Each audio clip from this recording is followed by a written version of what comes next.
aš žinoja, kad medžiai turi žiaurę daug energijos, kad yra tau daug elektronų ir geros nuotaiks ir informacijos pasisemti.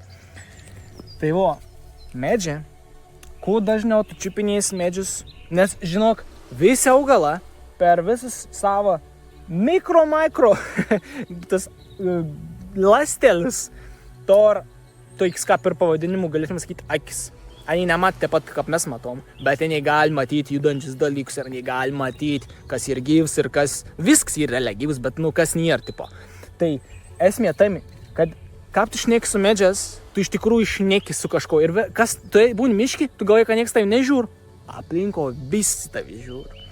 Bet žinok tom, kad medžiai, jie turi labai daug energijos, jie turi labai daug meilės savy. Tu gali tiek daug pasisemti informacijos, tiesiog pabūdams su medžiu. Čiupinėk medžius, apkabink medžius, pabūk su nas, užsimerk, pabandyk pajausti anų plakiem, anų širdiais realiai. Pabandyk pajausti anų visas šaknis, katros keliauna ir eina ir įsitęs ten toliai, susijungs su kitas medžias ir visi istorija, kaip jie auga. Bandyk pajausti.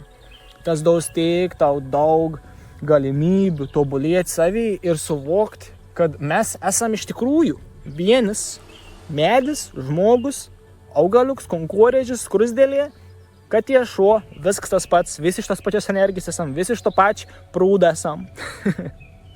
Tai medė turi labai daug elektronų, taip pat elektroną realiai tau pakraun energiją, tavo pakraun kūną ir paspartin tavo kraujotaką. Tai sumažin šansą tau širdies smūgiau ir visokiem kitiem kraujotakas ir širdies problemom vos ne 200 kartų. Tai būk su medžiais, mylėk medžius, šnekėk su medžiais ir eidamas pro šalį būtina apkabink medį, nes vis laik tau nedaus kažką.